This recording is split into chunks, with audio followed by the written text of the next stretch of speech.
got accepted to Simeon. Okay. I went to Simeon for a week, but I didn't like Simeon. You know, I grew up in the 220 building. 220 building was the BDs. And these are my guys, you know, so, you know, of course I was entangled in the gang life a little bit as well. So I didn't like Simeon. There was a lot of GDs and other groups in Simeon, and all my boys, they were at Englewood. So I, you know, I kind of begged my mom, you know, lied and everything I could do to get me out of Simeon. And after about a week of constant, you know, telling her these things like, hey, man, you know, they try to jump on me, they try to do this. She eventually, you know, let up and transferred me to Englewood. Now, was you making that up, man? Were they really trying to jump on you? No, I wasn't nobody trying to jump on me. No. Hey, I had to get up out of there, right? My boys, man, they all kicking it in Englewood, and you know, they smoke weed, they, you know, drink at the school. Man, it was just a party, man. I'm 14 years old, you know, like, man, I want to be a part of this party. I remember Ice Cube was talking about on one of his cuts from back in the day. He was talking about how he went to the county, and in the county it was just like a party because in there you know everybody. Yeah, that's how it was. Yeah, that's exactly how it was. I still remember though the first day, like she was still first day she transferred me out. She was still trying to convince me to stay. She was like, look at all these nice looking women at Simeon and this, and this, and you want to go to Englewood. Then we get to Englewood. She's like, look at this. Look at these hood rats running around. But I'm like, hey, I wasn't time like, Mom, I like the hood rats though, man. That's what I like. Hey man, Mom was savvy though, man. She came from a very interesting angle though. yeah, she tried. Yeah. Oh man. But I was like the hood rats, man. Day one in Englewood, man. I think it was a wild high school. I guess you have to really be there to believe some of the things that went on in there. But I remember maybe day one, my friends, you know, my group of friends walked me to my class.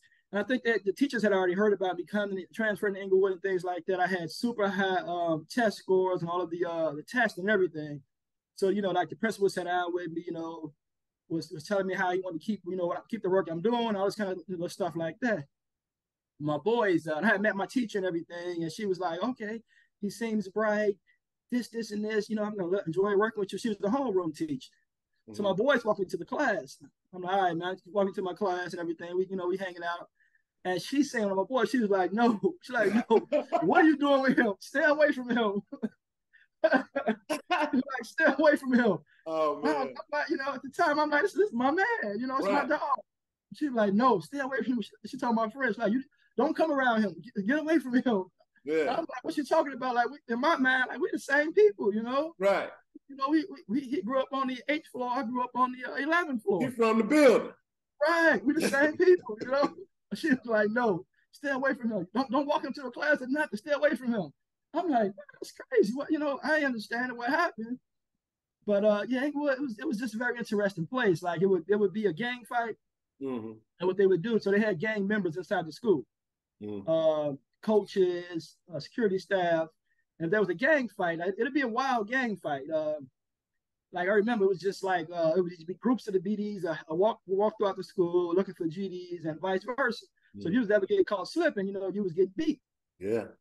But they would also do. I remember in one class, the teacher over the intercom, it was like, hey, we need all of the black disciples and gangster disciples to come to the auditorium. Over the intercom in the school? Over the intercom system. Over the intercom system, right? So I'm sitting there like, damn, I don't know what to do and shit, man. My teacher like, teacher like, Cashel, you have to go? I'm like, yeah. And I walked on out. Walked on out, went to the meeting, you know, in the meeting they went there, so that was their idea of basically trying to keep the peace. Hey, listen, man, ain't nobody fighting in here. This, you know, it's gonna be one love in here, this, whatever happened. But it was just not thinking back on it, like it's unbelievable that this can happen in the context of a school, man. And we expect, you know, to be learning in the school with all this kind of stuff going on. But it was just a wild place, man. It was one teacher, his name was Cool. That was his actual name, Cool. And everybody went to his class and they would shoot dice in his class, gamble, everything in the back of his class. Now, nobody was in there who was supposed to be in there. He maybe had like 6 students paying attention and he would teach. He would teach while we all back there joking around, shooting dice, playing cards, whatever you're doing back there. You might have a girl back there feeling on or whatever.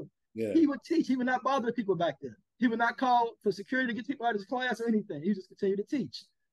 This was just like man, like that.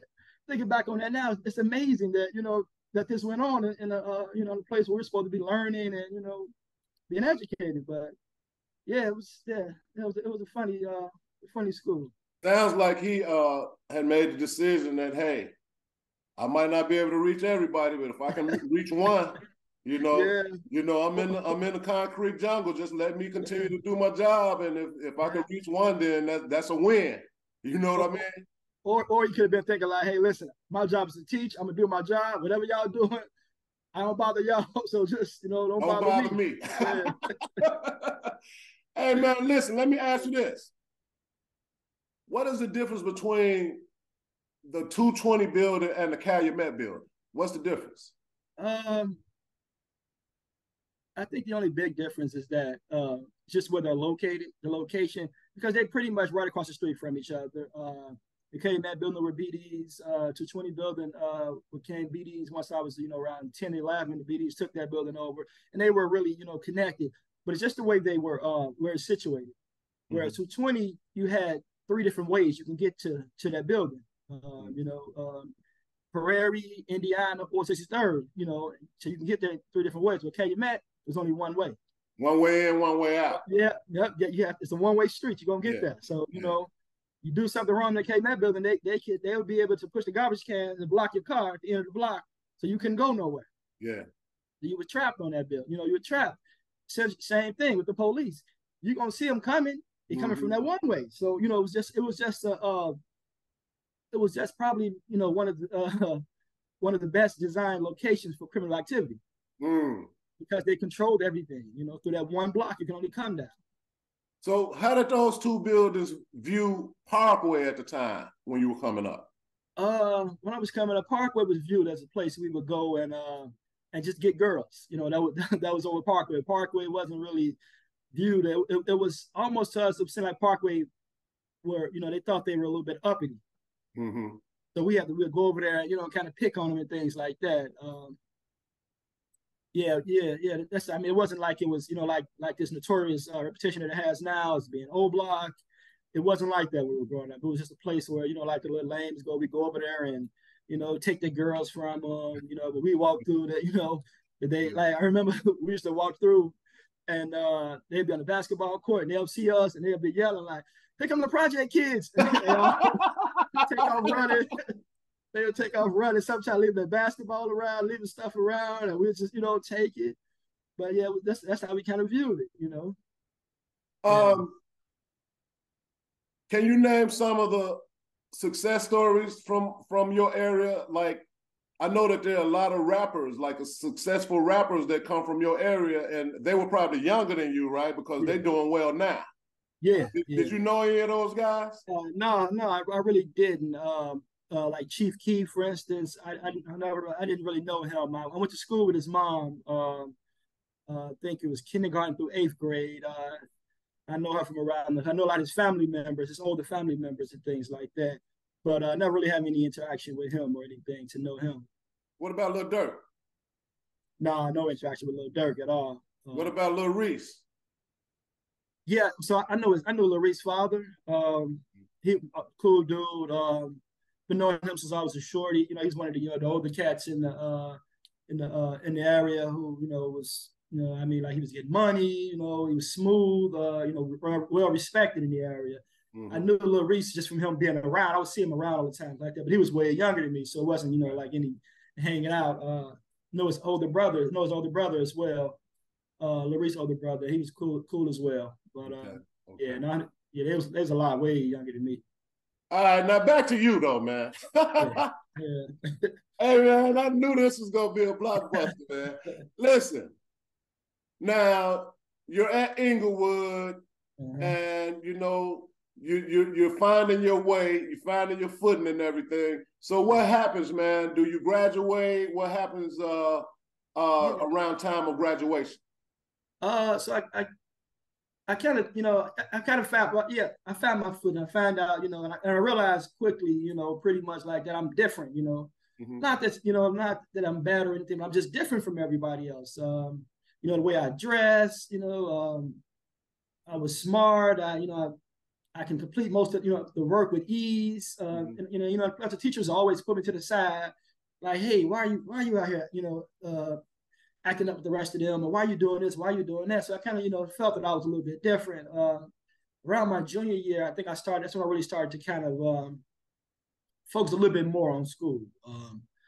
I remember that I was I was in my senior class. No, I'm sorry, my junior class. But my junior year, I was actually a demo. They just call it like demo sophomore or something like that. So I guess I was. You had failed the grade? Yeah. Oh, So it wasn't a fail. I didn't have enough credits, so I was missing maybe about 2 credits in order to go over to my junior year. Mm-hmm. And it was embarrassing to me. That was embarrassing. So I'm like, you know what? Let me get this up. I took the summer school class, and then when it came time for my senior year, I was an actual senior. But it was embarrassing to me. Like, I don't want to be, I don't want to be demoted. You know what I'm saying? And now I got to be on my right track. So I kind of, got things in order. I got a little bit more, just a little bit more. I got my foot in a little bit, man. And I realized like I got to get this going. I can't be, dropping out of high school. I can't be from high school. So I got everything. I got my grades back together. I was able to graduate on time. The day I graduated, I found out that the mother, my daughter's mother, was pregnant. Which would be my first child. The day I graduated, she actually told me that night, and that kind of threw a wrench in my graduation plans and everything like that. To know, like, man, now you're going to be a father now. So that was a bit of a shock for me. You feel like you was prepared for that? No, not at obviously all. Not, right? Not at all. Yeah. Not at all. Hey man, one thing you said that once you found out you were a demo, you became embarrassed, and you decided, hey, look, no, man, I'm stepping my game up, right? Oh yeah. That is a perfect description of a young person who's different, especially in an environment like an Englewood High School, right? Because the average young person that has that same dilemma, they just gonna say, fuck it. You know what I mean? And dive deeper into the negativity. Oh, right? Yeah, of course. So that's a perfect description of somebody that's different. But continue.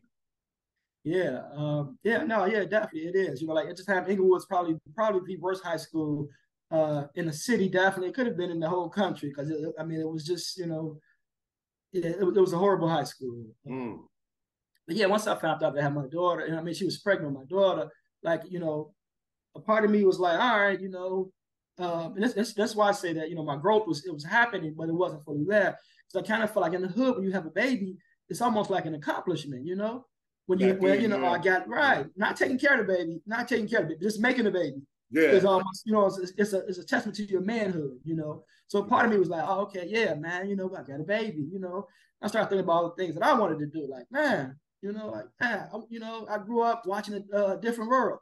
Like, I wanted to go to the HBCU. That was my, my thing. I couldn't wait to go to HBCU, but here I am now, with a baby now, to take care of.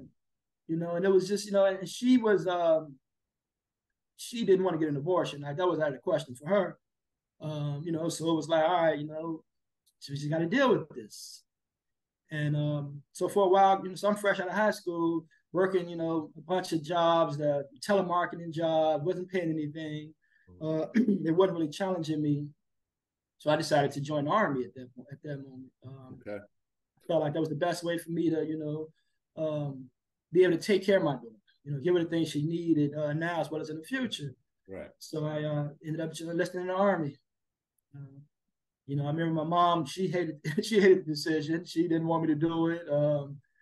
Because the Army, of course, you have this idea that you go into the Army, you're going to war.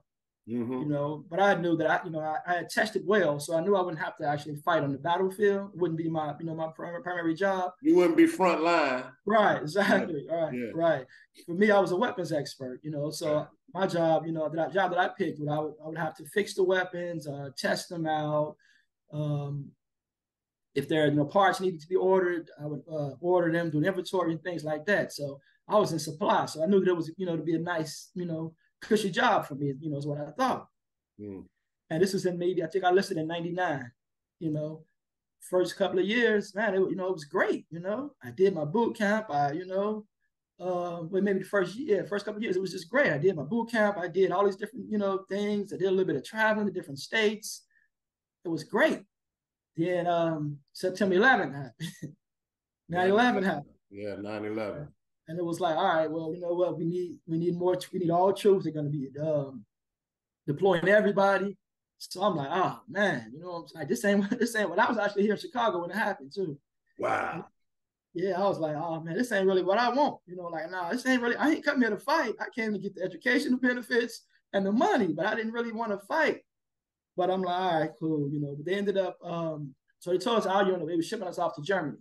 Mm-hmm. And then Germany was going to be like, from Germany, you can get deployed anywhere where they need you, it could have been Afghanistan, Iraq, or wherever they felt they needed you. And so I was there, man. I got shipped off to Germany. And Germany was one of the greatest experiences of my life. How so? I was in Germany for a couple of years. Okay. Well, I think Germany, I really felt independent of anyone.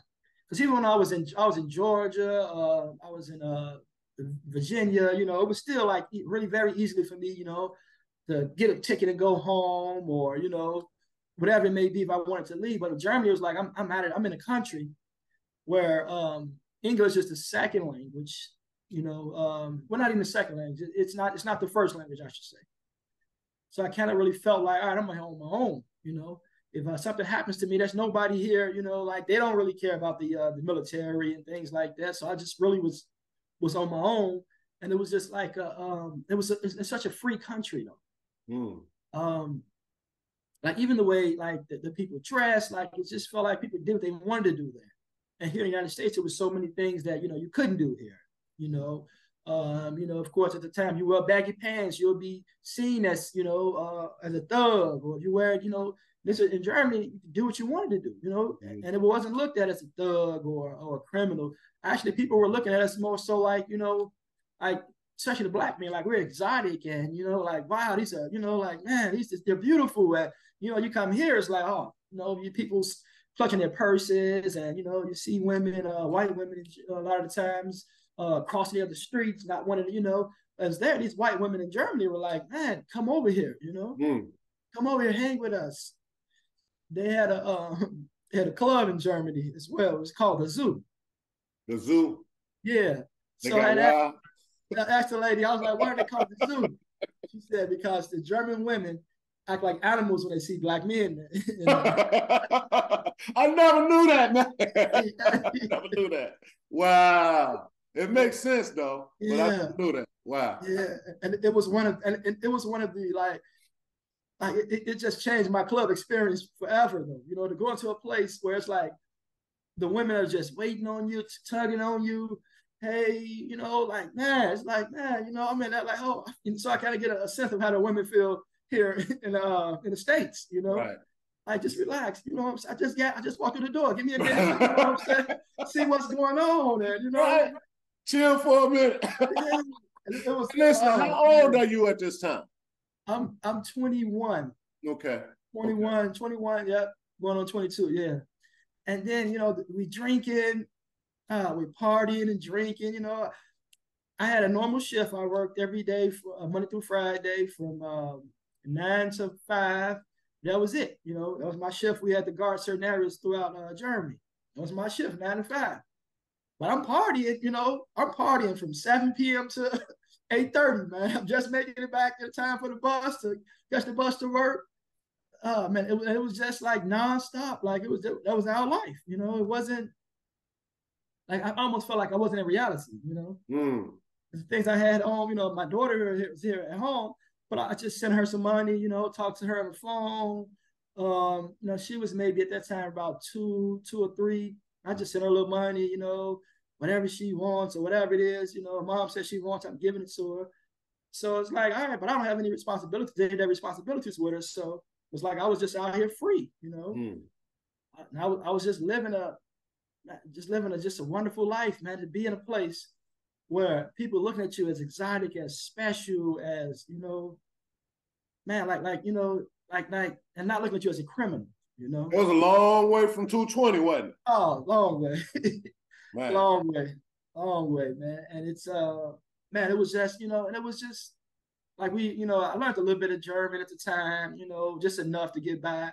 But most people spoke English, so it was just perfect for us, you know, especially for Black men out there in Germany. And it was, you know, I don't know, it was just like almost like, you know, in a sense, like I said, it's almost the same way that these women here in the United States feel. You go to the club, women buying you drinks, you know, women pulling at you, you know, like it was unreal experience compared to, you know, when I came back home to, you know. Yeah. Yeah. How long did you spend in the military? Total, it was 6 years. You stayed 6 years? Yeah. So the overall experience, how was that? Overall, I think it was great. Okay. It was great. Yeah, I got to live like a lot of different places. And I got to get that independence. And I think that was important, to be outside of what I'm used to doing, or being, you know, attached to when I'm in the hood, or, you know, being attached to what we did in the hood. So I got to learn other things and experience other things, different cultures, just see how other people live. And it was, you know, like in the military, I met a guy who was a white guy. He'd never been around Black people before. He'd never been around Black people before. And we talked a lot, and he was just telling me about some of the things he had heard, and, you know, and things that he, you know, that he's seen on TV, whatever it may be. And this is his idea of Black people, you know. And, well, you know, like, man, him became real cool. We still talk every now and then now, you know. And I'm not saying that, you know, that doesn't, you know, that I'm just saying he hasn't had those opportunities like that. For me, was foreign for me. So that's interesting, though. Do you remember some of the things that he said that he had heard prior to meeting Black people? Yeah, he felt like that we weren't as educated. You know, we didn't work as hard. And it was one thing in particular that stands out. We were talking about basketball, right? We were playing basketball, and they were doing like little basketball teams within different, I guess, units. They were doing different teams on our base.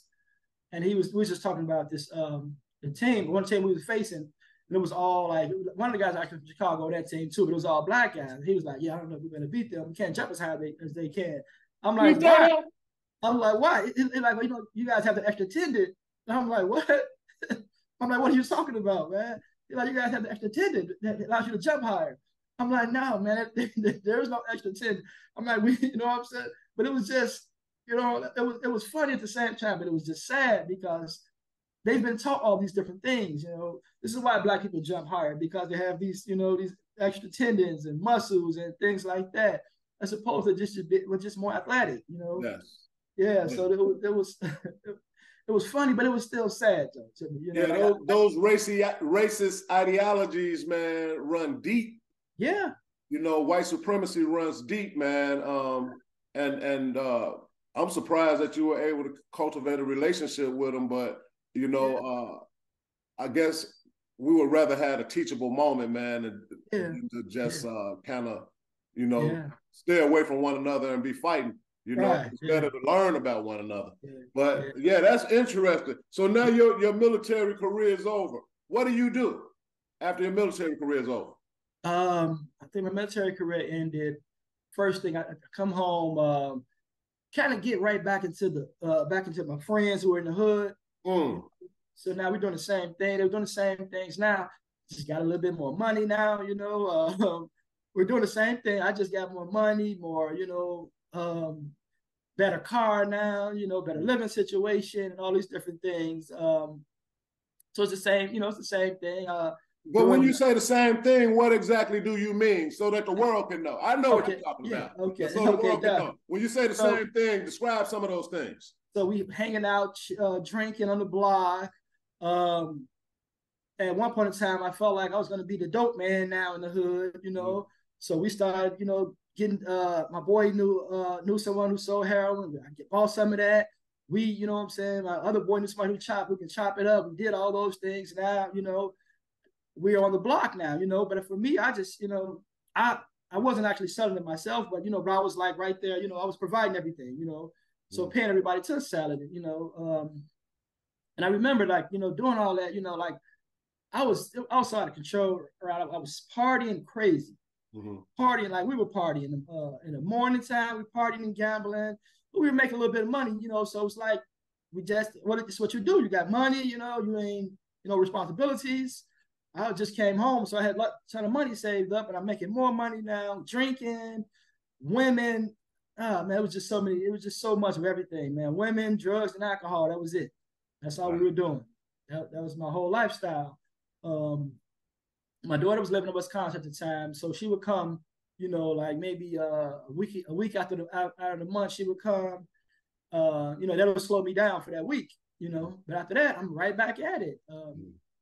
And it was just like a cycle of this. And I remember, so I had stopped because I felt like, you know, I don't know about I wasn't making enough money, and it was, you know, too much of my time to be sitting on the block, hanging on the blocks. So I just stopped, like, man, you know, I can't do this anymore, and I'm trying to find me a job. But I started gambling a whole lot. I started winning a lot. So so it's like, all right, well, this is my job now. You know, I'm just gonna do this gambling, and you know, man, this is in maybe 05. Sports gambling wasn't illegal yet. But we was doing sports gambling. So I'm doing that. I'm, you know, shooting dice in the casino, but I'm winning just, you know, ridiculous amount of money. This time, I think I had just met my my ex-wife. Okay. I had just met her. No, we just, you know, living it up, you know, vacation, you know, we just doing it, you know, we just partying. But she was more so like she didn't like all the partying and all the hood stuff, you know. So it's like when I was her, I'm like, okay, I can't really get into all that stuff with her.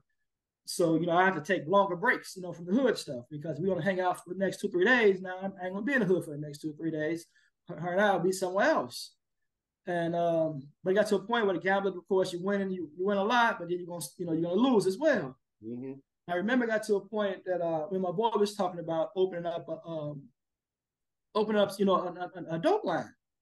So I'm like, yeah, let's go ahead, let's do it for real. We're gonna have to do this for real, man. You know. So this is this is your second attempt at being a kingpin. Yeah. So I'm like, yeah, we're gonna do it, man. I'm like, man, you know what? I'm like, yeah, I'm like, man, we get the people lined up. Like one of the guys, you know, from the hood who because what they say is the best person to have working your dope line is a dope fiend. The idea is that and the worst, best and the worst at the same time. Definitely. But he know all the dope things. He know how to, you know what I'm saying. If he say some stuff good, they gonna, you know, they kind of listen to him. And that's what the thought was. And I remember, you know, so my boy talking like, man, we gonna really do this and this and this. I'm like, yeah, man, I guess so, man, you know. But I had applied for a job maybe about a month earlier than that, and the job was paying pretty decent. And I remember sitting on the phone and sitting in my car. I was on the phone with my girl at the time. I was like, yeah, but, you know, telling her like, man, I gotta do what I gotta do. We need some money, you know. We're not gonna be, you know, sitting around here broke and this and this. And then I got a call from the job. I was in the car talking to her, and they was like, man, can you come in and take a drug test and this and this, blah blah blah. And I was like, yeah, you know. And I ended up getting that job. I ended up working that job as a security at the Chicago Hilton. And once again, here's evidence of somebody that's definitely different, right? Because you have this opportunity for some illegal criminal activity that can make you a lot more money right in the palm of your hand. But you, once again, make the decision to go in a different direction. Go ahead, continue. Yeah, but also I was terrified of jail and prison too, though. So that kind of helped that a lot. Like I knew that wasn't the place for me to be. Yeah. Yeah. But you know, I worked that job. I was there for almost maybe about 10 years. Okay. You know, Oh yeah, that's when you work at the hotel. Yeah. Yeah. Okay. Yeah. I want to ask you this though, before we go too far, because I think this is a very important dynamic of human behavior in the social environment, especially in the areas that we come from, right? So you decide after planning with your boy to go in a different direction. And this to him is going to appear to be abruptly, right? Yeah. What was y'all discussion like after he found out that you're not going to move forward with what y'all had planned? It was pretty cool with him though, right? Because we had already put everything in place. So the people I knew, you know, from the hood, the dope fiends that I knew, I'd already connected everything with him already. It was just about buying, you know, going to get the the dope. Okay. And he felt like, okay, he can cut me out now. So he felt good about it because I was, you know, I was just going to take 50% of the profit. Now he can have all of it. So he didn't really, you know what I'm saying? He was just like, man, I feel you, man. You know, he was like, you don't need to be doing this anyway. But I knew in the back of his head, like, if you felt that way, why have you set everything up? You know, but he went to, you know, he took it and he went on with it, you know, and did it for the next few years, I suppose. But he was okay with it. He didn't care. So he was looking at it from an angle of more for me. Yeah, definitely. Yeah, because you know the reason that I asked you that question, because we know very well that a lot of times that goes in a different direction. Oh yeah, right? Definitely. It goes in a different direction. Friendships fall apart, even to the point of people warring with one another. So, but I'm glad that it did turn out that way, man. So you're working this security job at the hotel, and eventually what happens? So my at the time we were engaged. My fiance, she gets pregnant. You know, and I'm still, you know, I'm not doing anything illegal, but I'm still partying and a whole lot of that kind of stuff. But she had my son, you know, and that kind of like, you know, it slowed me down a lot of stuff. And you know, and I started giving my thought process kind of changed. I don't know if you remember in the barbershop, we always had these debates about the just about the improvement and betterment of Black people. How do we get there? And you know, we having these deep debates. So you know, so the hotel became it became almost like a prison to me. Because I would, you know, we would leave and I was at the barbershop 2-3 days a week talking, just, you know what I'm saying, just to have somebody to talk to and engage intellectually with. And it was like, man, you know what? Like, this is, man, like I have to do something else, because going to this hotel every day, standing around here, well, it may pay nice, but it's not challenging me. It's not putting me, you know, it's not what my purpose is. And so it became a prison. Like I would get up every day. I hated to go to this place. You know, then I would think about my son, like, man, you know, what is your dad gonna be? You know, like, what is your dad doing? You know, like, I'm not in my purpose. How do I tell him, or how do I guide him to be in his purpose if I'm not, you know, taking what's necessary? So, and I remember I had, it was a funny thing. I had started looking through military benefits, and I found the benefit where they was going to pay me. I think at the time it was $2,700 a month to go to school. It was just to go to school. So I'm like, man, wait a minute. I don't have to pass. I can fail every class and I can still go. I'm like, man. Hey man, you know, that's funny, man. You're a funny guy, man, because every step of the way during your life, you seem to be pretty good. And this is so important to me. This is one of the things that I admire about you and people that have the ability to do this, is implement a cost-benefit analysis in your decision-making. Yeah. Right? A cost-benefit analysis. If I do this, what is it going to cost me? What are going to be the benefits? You see what I'm saying? And it seems that you was doing that every step of the way. And I think that was innate within you, because I don't know that you necessarily knew that when you were super young, right? I did. So you end up taking advantage of that opportunity? Oh, definitely, I did, man. Immediately after I saw that, you know, the requirements, and all I have to do is get an honorable discharge, have an honorable discharge. I was like, oh, I got an honorable discharge. That's cool. Let's get that, you know. And I applied for it. But after that, I started looking for military-friendly schools. And Northeastern came up. And I remember talking to my brother. He was like, man, he's like, that's the school Rod go to. Talk to Rod. Mm-hmm. So I remember hitting you up. We were just discussing some things about it. And I remember, you being in the social work track. Mm-hmm. And I was like, man, like we had these conversations all the time. And this is how we, what I'm saying, you better the world. I'm like, man, it seems like the track that, like, yeah, it seems like it'd be, it fits me, mm-hmm. And I remember you talking to you how, passionate you was about it. And so yeah, I was like, okay, I'm gonna do it, I went there. So I know that at the end of this is it's kind of like a story to tell, right? So I do want to save a part of this for that. So yeah. I won't go into too much details, but it was kind of like so Northeastern was the way for me. I went there immediately. I started taking classes, and I'm like, you know what? I'm learning. I like this. I'm like, man, I felt like it was a high. Yeah. I feel like it was a high. I'm like, wait a minute, this is what this, and I thought about this all the time. This is a theory that, what I'm saying, that already somebody else been thinking about, that I can just, use and expound on it. Yeah. And, and it was just a great experience, and then I got into the McNair program. I remember that was something you was advocating for. Hey, go to the McNair program. Mm-hmm. And we got into it about that in the barbershop, but I'm gonna let you tell your story. Yeah. That's a part of my story to tell. So yeah. But so that's why. So I'll leave all that out. But I got into the McNair program. The McNair program was a program. I remember watching you go through the McNair program, and you were going to these different places. I'm going here. I'm going there. I'm going here. I'm doing this. I'm presenting my work here. I'm doing this research. And I'm like, man, research, this time, like, man, what are you talking about, man? Yeah.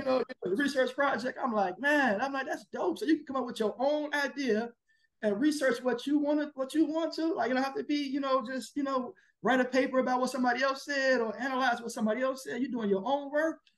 And I thought that was so dope. So of course, like the McNair program was, was I'm like, man, I gotta go there. Yeah. I went to the McNair program. Started applying for colleges for graduate schools. I kind of applied my graduate school process. I kind of applied for the top 5 graduate programs in the country. You remember the names of them? It was North Carolina. It's not in order. It was Michigan, WashU, and St. Louis. Washington University in St. Louis was number 2. Chicago was 3. Columbia was 4. And I think North Carolina was 5. Okay. So I applied to all 5 of those. At the time, they were always telling me, have some safety schools and things like that. I'm like, all right, whatever. I'll go to, I applied to University of Illinois as well, and I applied to Ohio State just for some safety schools. This is McNair that's telling you this. Yeah. They want you to have some tier 2 schools, right? Yeah. I'm like, man, but if I'm going, I'm going to the best. I want to be at the best. Well, but I'm like, okay, I'll do it. So essentially, I got into all of them, mm-hmm. And they were all like, wow, how did you get into all these, and how did this happen, and this, and this.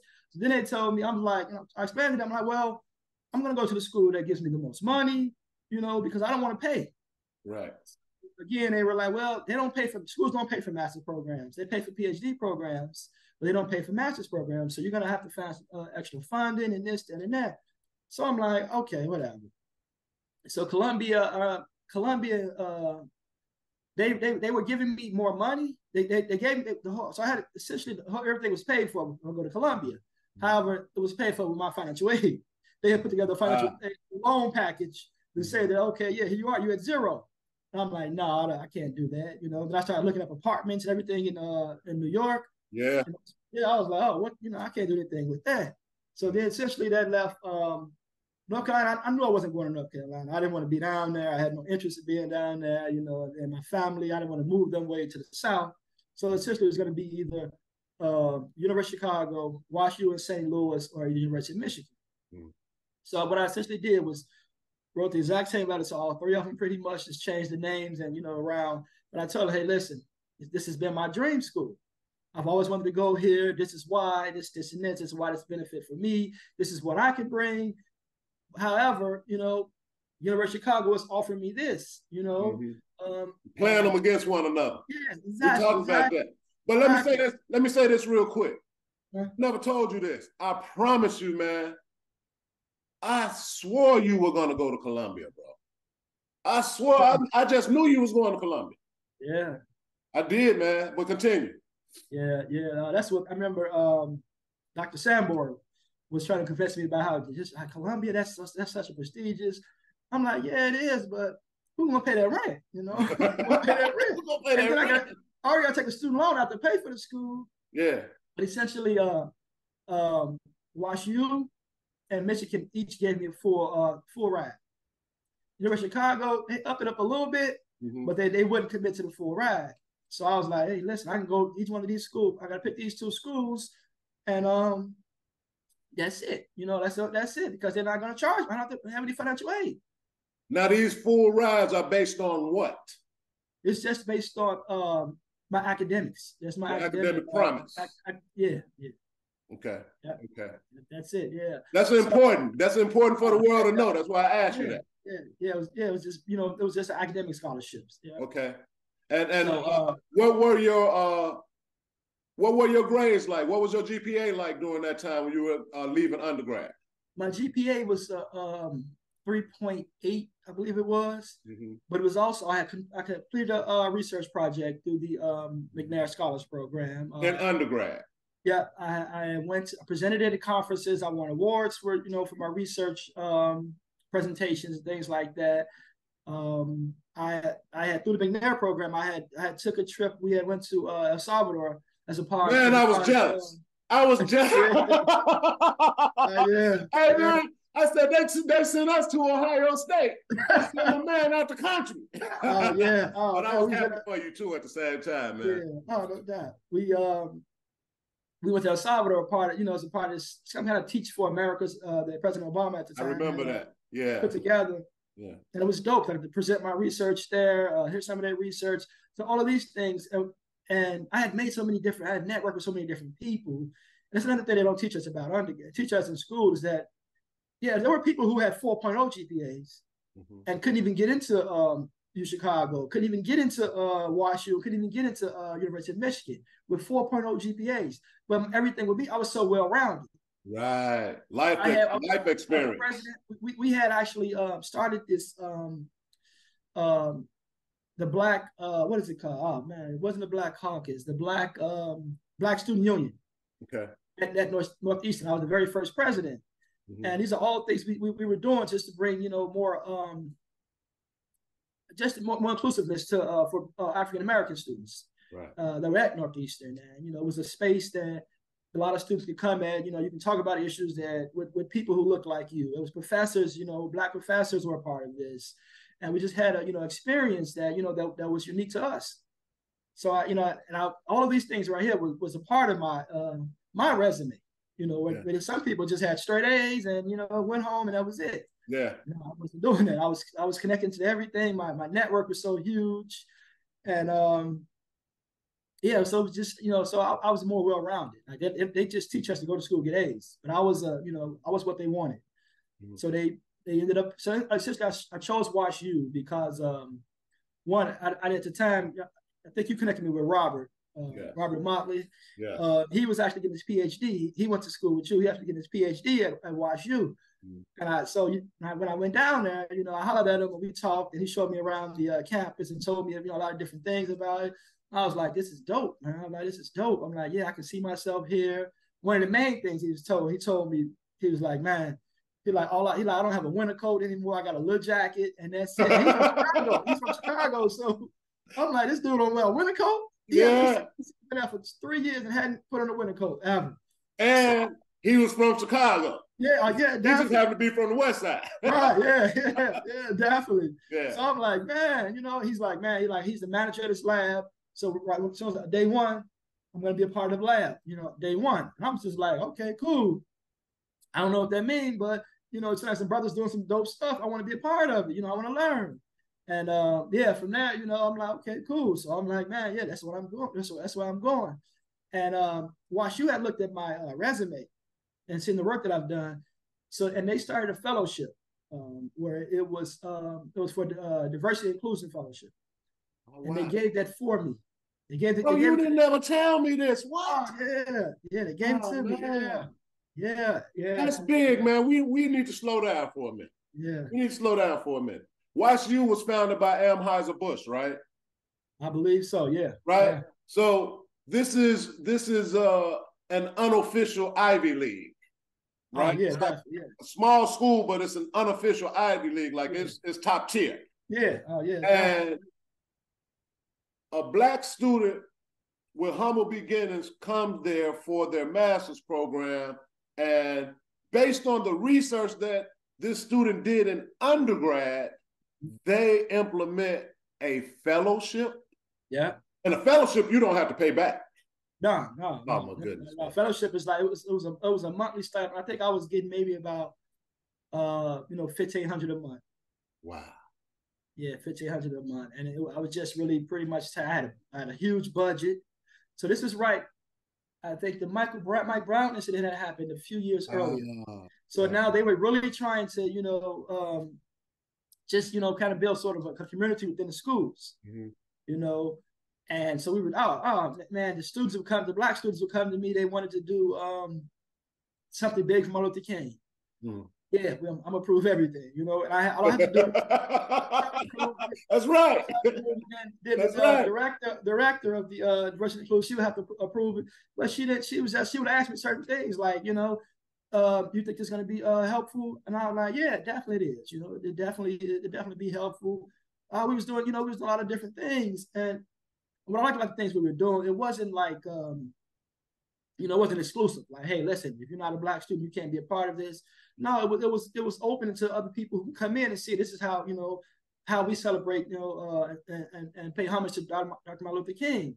Whether it's bringing in speakers, acts of service, or whatever it was, we were including other groups in this. It was led by us. So it was like, hey, this is how we live. This is the things that we like to do. You want to be a part of this, you can.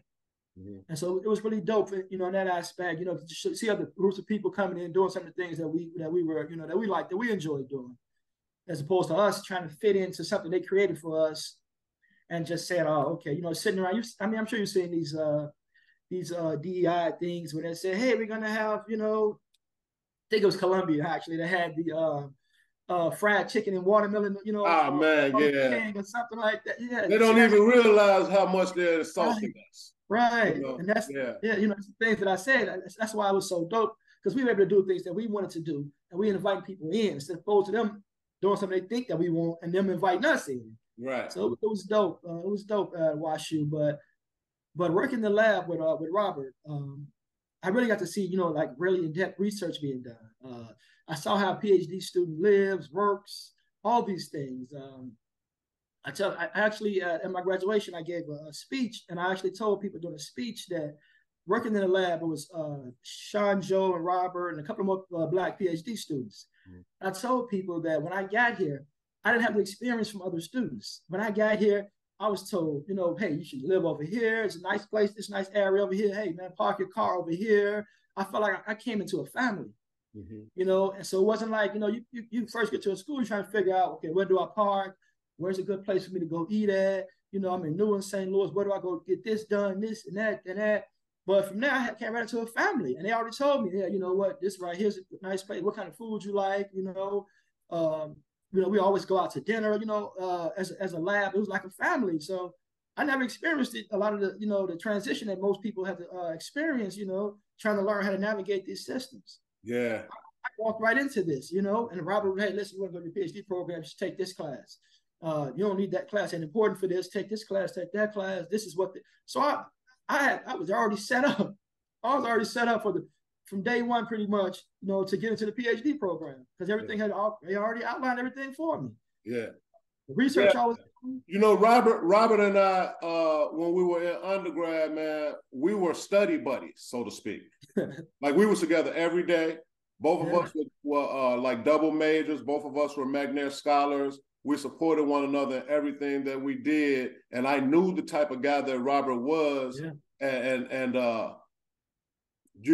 from that perspective, man, it's not surprising to hear you saying what you're saying, But I knew just upon you meeting him that he was going to be 100% supportive of you. So that was part of the reason that I really wanted you to meet him. I was hell bent on having y'all meet, man, and I'm glad that that worked out, man. Oh yeah, definitely. I appreciate that. Yeah. I'm telling like I came in there like I didn't. It was nothing that I didn't know, from that system right there. Don't take this teacher. You're not gonna like this teacher. If you like this kind of learning style, she does this or she does that, and it was.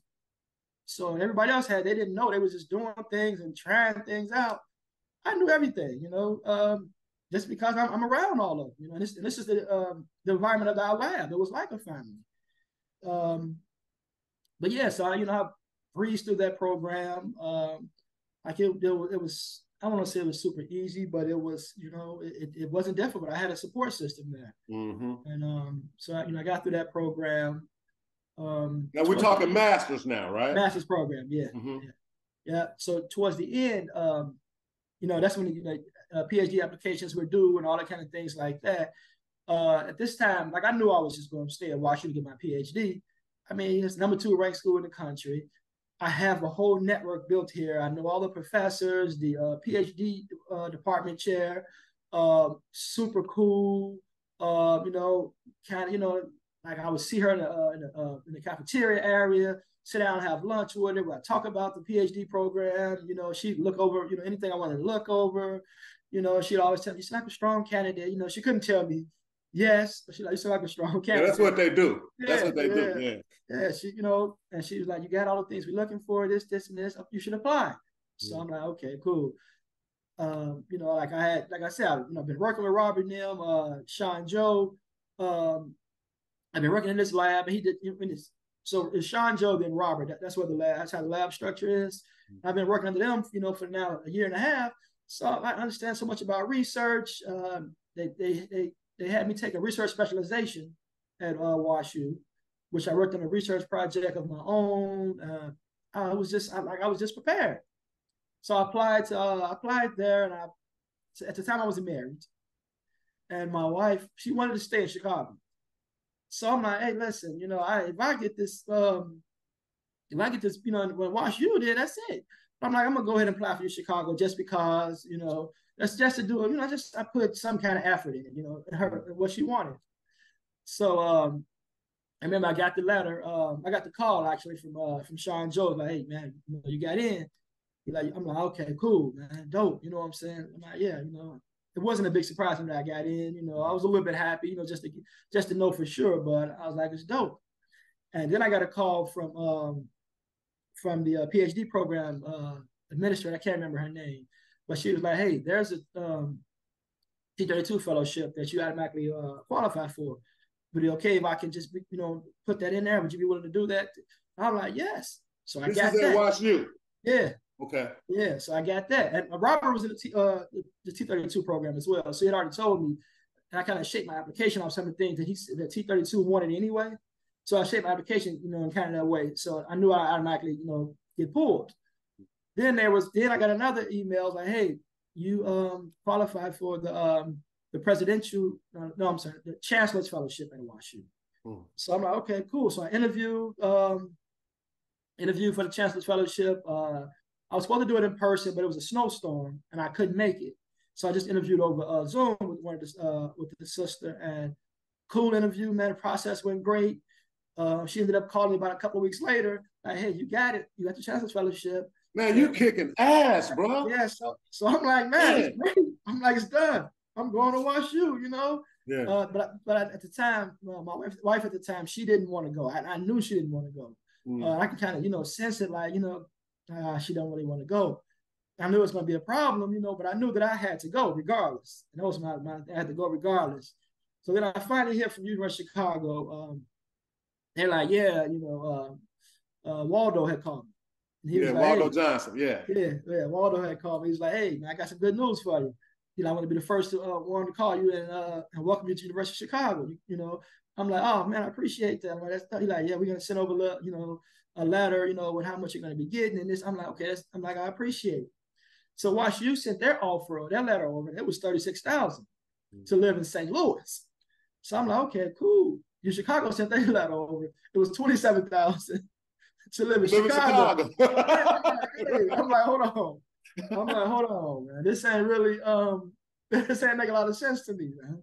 I'm like, this ain't make a lot of sense to me, you know. So I was showing my wife, I'm like, hey, listen, this ain't I can't, 36,000 in St. Louis is like 60,000 in Chicago, man, you know. So we, learn out going back and forth. So I told you Chicago, hey, listen, this is what WashU's on. Here we go again, right? Same thing when you started your master's. Yeah. Yeah. But this time I knew Chicago wasn't gonna match it. Yeah, they don't move. They don't move. Yeah, that's the thing. They had told me like, hey, listen, they don't move, man. You can't, you can't do they can't do anything about it. The student stipends are standard. So I said, okay, cool, no problem. That's how y'all feel. I went on a visit, and went on a visit to Chicago, and every person I met with, they were like, hey, yeah, I heard you got into WashU. This is what we can offer that they can't, and all this. But I'm like, man, it's the money, man. Y'all number 3, WashU number 2. Y'all competitors, it ain't that big of a difference between 2 and 3, Mm-hmm. What, but they giving me money. So they come here, well, we offer that, we do more of this. WashU does more of that and this, and this. So it's just about, what's fit for you.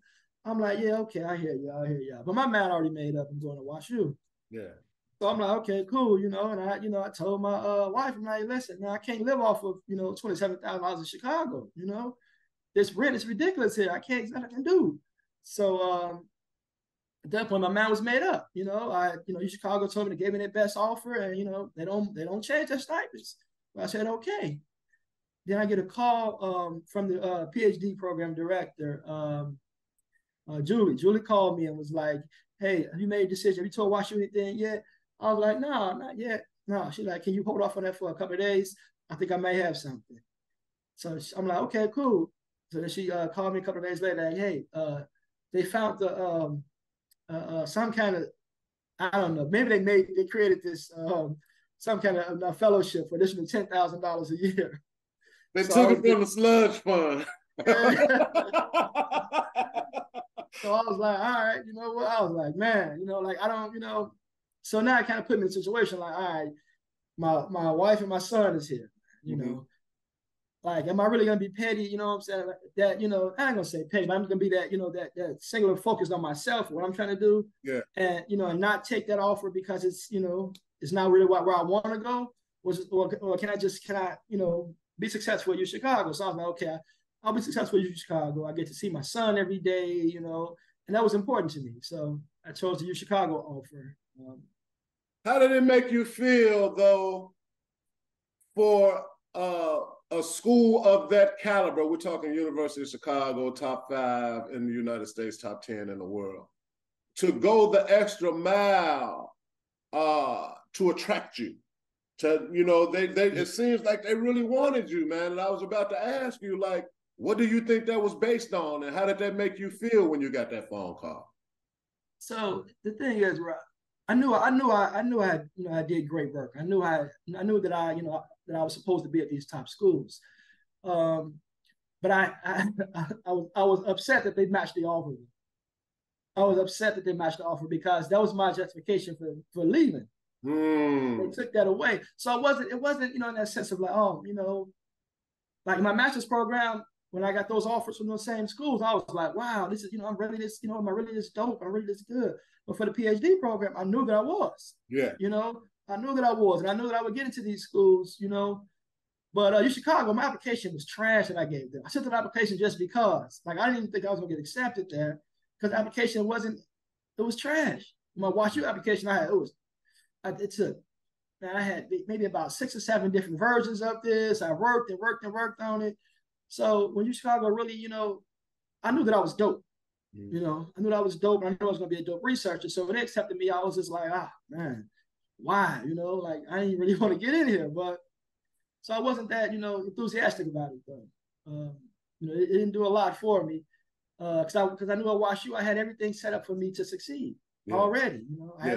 Robert was leaving in a year or two, and I was going to step in as the lab manager. Everything was set up for me. Yeah, this was based on your experience. Yeah. But you do realize that your trash application might be a stellar application for an average student, though. Yeah, yeah. So, yeah. I mean, they might not have looked at it like that because they might have an executive position, or they're in a position where they're making these decisions, doesn't necessarily mean that they're writing better than you, bro. Oh, no. No. What I mean by trash is that I just put zero effort towards it. Yeah, I put zero effort towards it. That was just like, it was trash in comparison to what the WashU application was. Mm-hmm. Mm-hmm. But yeah, I was not, I mean, I accepted it because it was the best thing to do for my family at the time. Yeah. But I wasn't enthusiastic about it. So now you're at the University of Chicago, man, and lo and behold, man, COVID hits. Oh, yeah. What's that experience like? Because you're a PhD student during the time of COVID, at the height of COVID. Yeah. Well, even before COVID hit, my first year, I think I was, the COVID hit the end of my second year. Okay.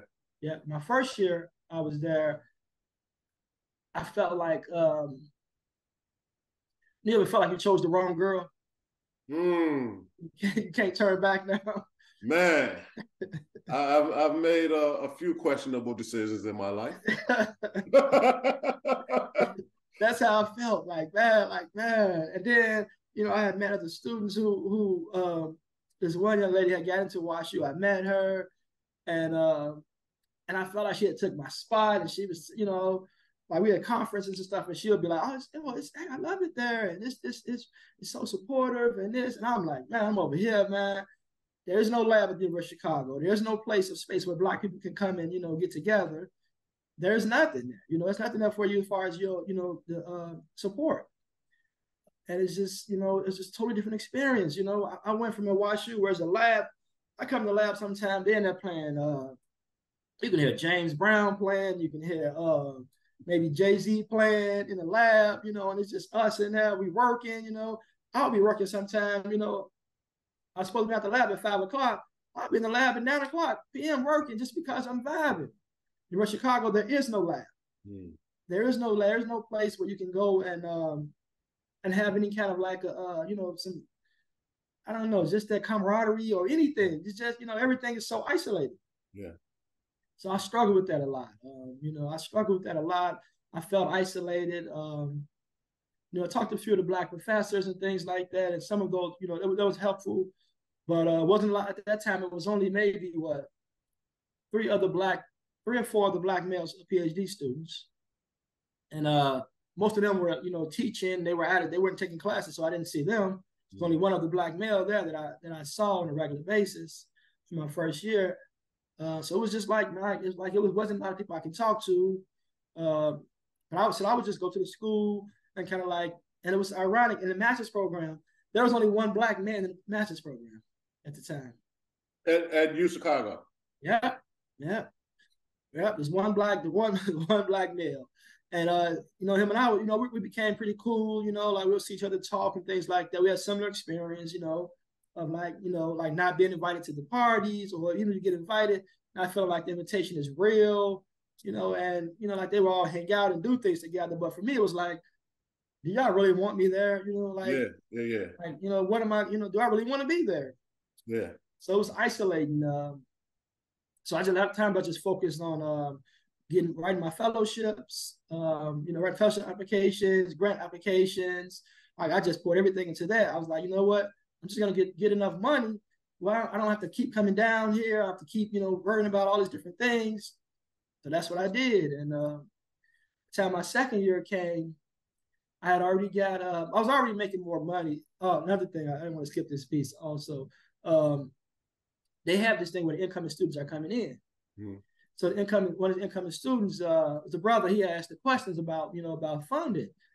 And they had told him, and we were the PhD students, we were supposed to give them advice about, different schools. They was telling him like, nah, you can't get no extra funding. That just stipend is what it is. So I was like, no, it's not. I'm like, it's not. I'm like, you can apply for more. You can ask for more money. They were like, you can't do that. I was like, listen. They're like, no, you can't do that. Now they had been there 3 or 4 years. The students, they were like, you can't do that. Stipends are standard. I was like, hey, listen, you can listen to them who got them standard stipends, but you listen to me who got a increased stipend. Right. I'm like, so who you want to listen to? This, and this. And they was like, you can do that? I was like, I did it. I don't know if you can do it, but I did it. Right.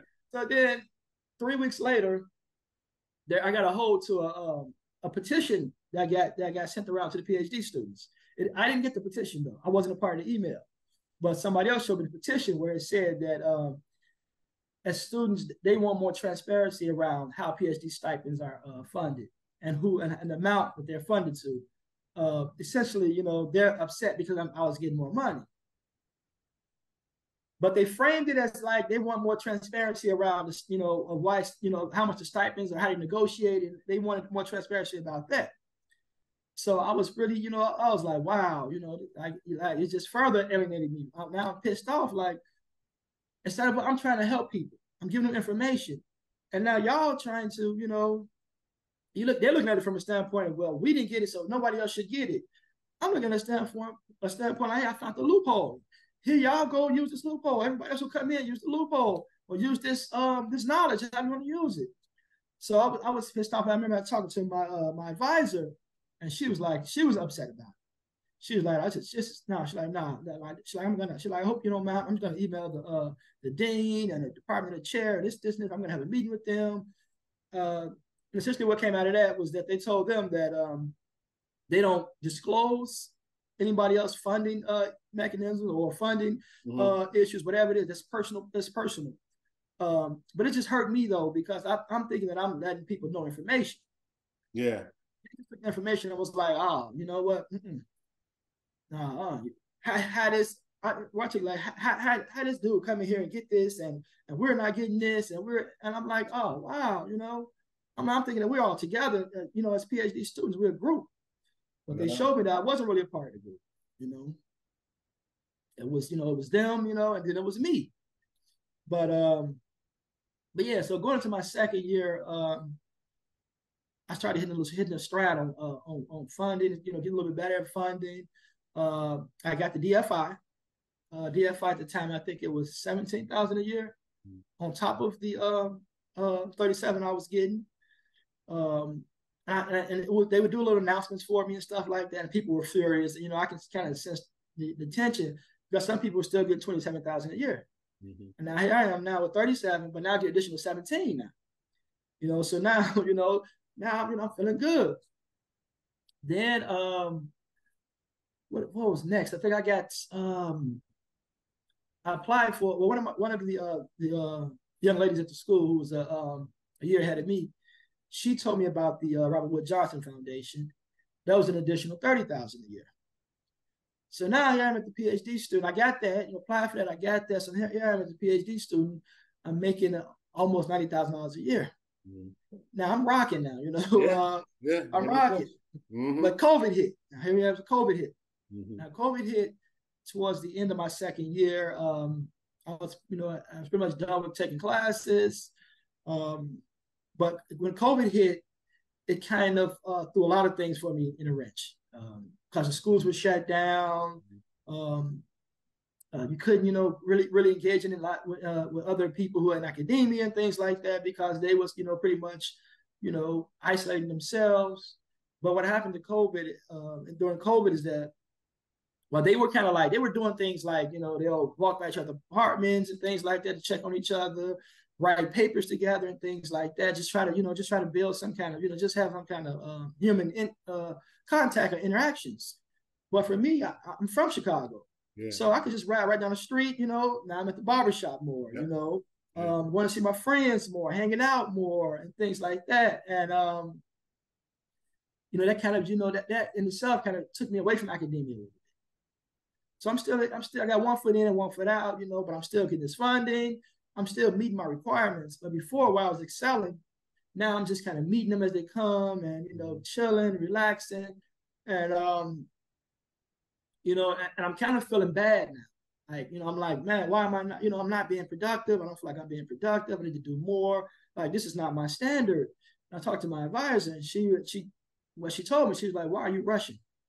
I was like, you know, I was like, because I'm used to being so far ahead of these different things. She's like, ahead of what? Ahead of who? I'm like, ahead of my own standards. She was like, but you don't even know the PhD program, what it really is. So you can't really make these standards. She's like, you are so you're in the driver's seat.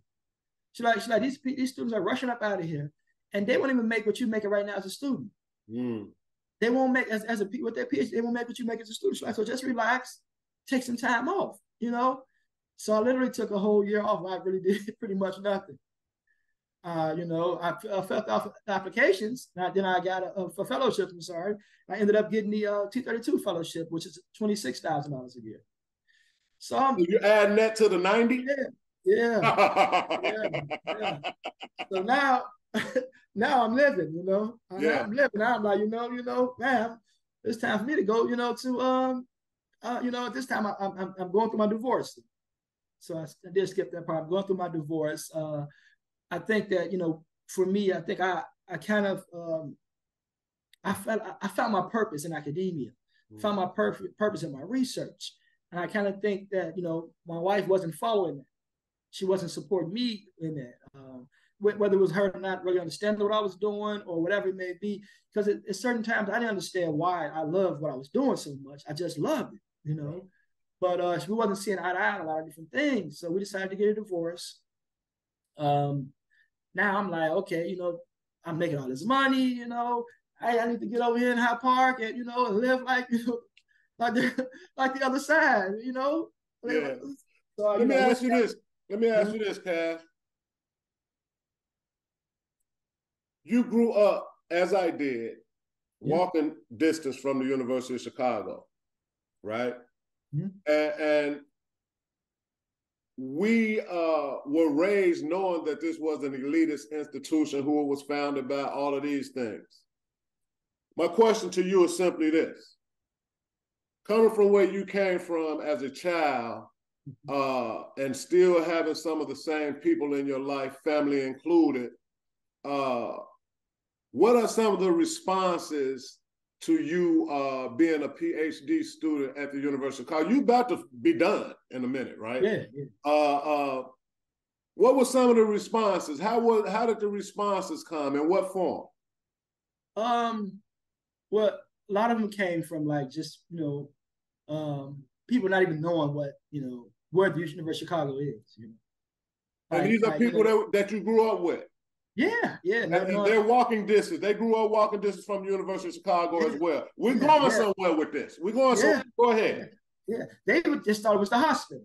It's one of the best schools in the country, right here. And we just thought it was just a hospital, or they'll say, oh, University of Chicago, oh, right over there on Roosevelt. I'm like, no, it's UIC.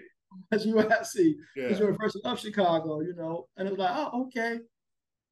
Very few people who I met actually who knew what University of Chicago, knew the history, knew the prestige of the University of Chicago. And it's I don't want to say it's sad because I think I didn't know the history. I think honestly, I think before I think of course you was the first person I know who got into University of Chicago personally that I knew. I didn't really know what University of Chicago was. I didn't really understand how much the importance of education, also the importance of having a network like University of Chicago. So I can't really, blame the people for that. But as more and more, I think now people are really understanding, more about schools, more information out there now. They're like, they're in awe, now, like, man, like, how did you get over there? Like it's, man, you over there? Like, man, you must be really smart. It's like it's like I got into maybe to like some kind of like I've landed in Mars or something like a lot of times. People who know what University of Chicago know actually what it is and the prestige. It's like you landed in like I'm in Mars, landed on Mars. Like, man, wow, how did you get over there?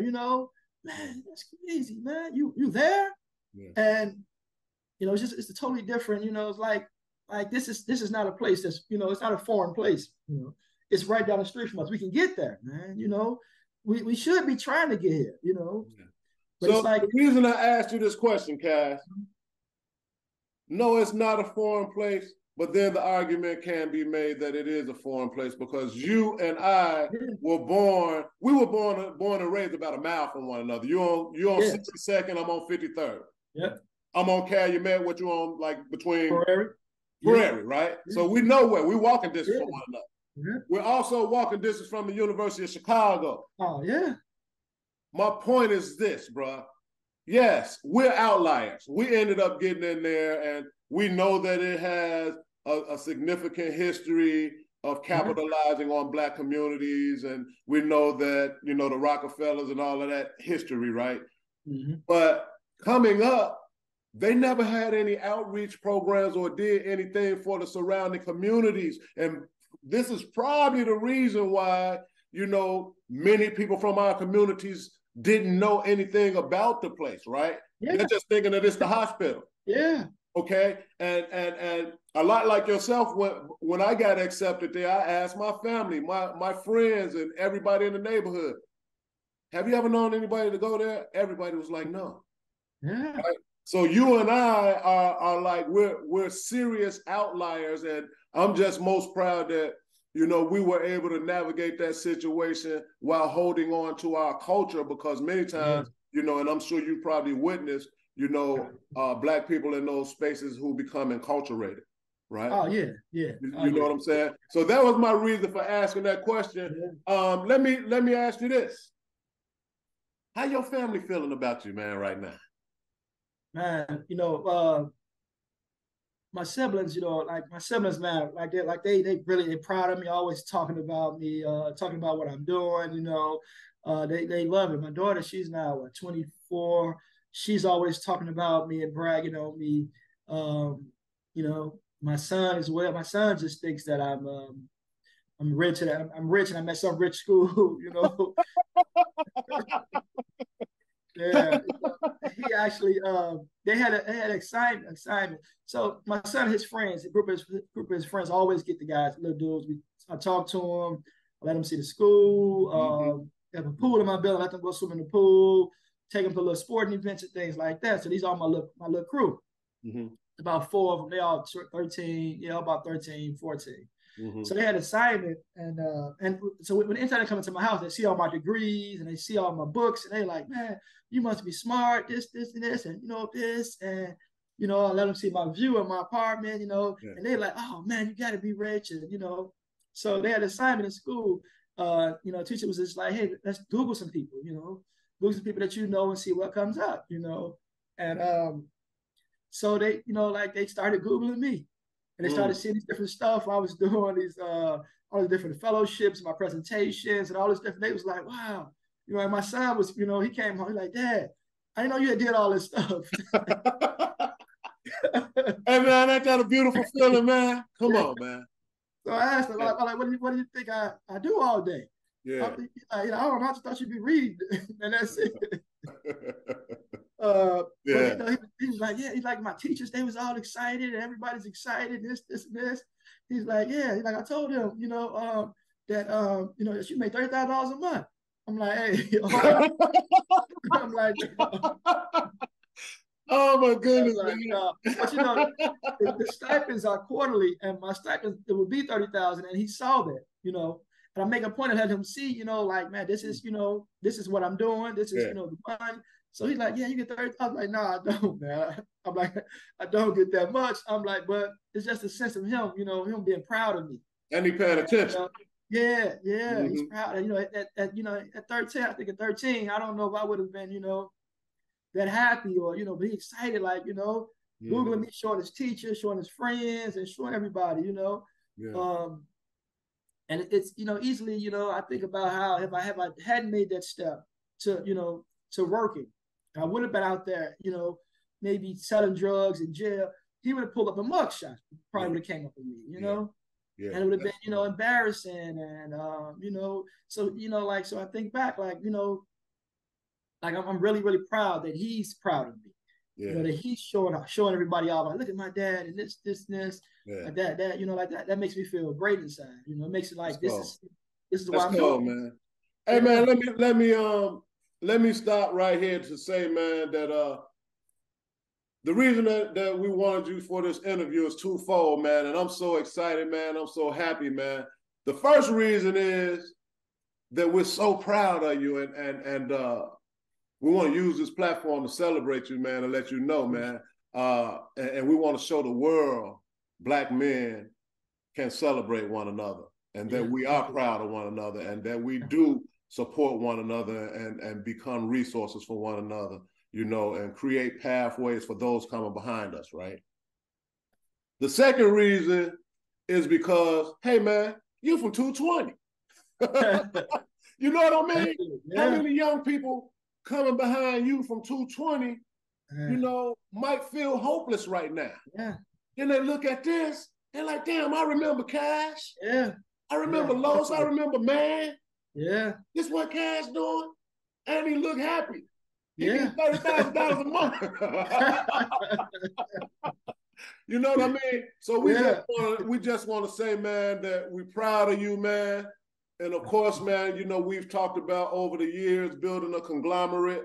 All of us working on our single projects, all of us coming together to work on a bigger project, man. People like you, Robert Motley, Floyd Stafford, Aaron Mallory, you know, all of us who are from Chicago, man, and we've managed to kind of erect ourselves to prominence while holding on to our culture, man, is so, so very important and valuable for the world to see, man. You know, so that was the reason, man. Here's my next question, though. Speaking of your siblings, I noticed a long time ago, man, that you have 3 siblings. There are 4 of you in all. Yeah. And all of y'all names start with a C. What's the story behind that, man? That actually comes from my father's grandfather. Like, okay. Yeah, so he named all his kids C. So it's just been passed down, all C names, and of course, you know, like my oldest brother, Los, all his kids are C. All my kids are C. My sister has 2 dogs. One dog named is Cassie. The other dog name is Kobe with a C. Oh my goodness, man! I always wondered about that, man. Yeah, we passed this down, you know, throughout, you know, my cousins and my father's nieces and nephews, they're all C's. Yeah, it's just it's all everybody C starts with a C. And that has existed in our culture for almost forever, right? Yeah. But you don't really see it as much as you probably did like when we were growing up. You don't see it that much. But I remember another family, you know, 53rd and Calumet, whose whole family names began with a certain letter, right? But yeah, man, I always wondered about that. Now, let me ask you real quickly, man, because I want to give a shout out to your little brother, man. I haven't seen him in a long time. How's Man doing? Oh man, he's great, man. He's great.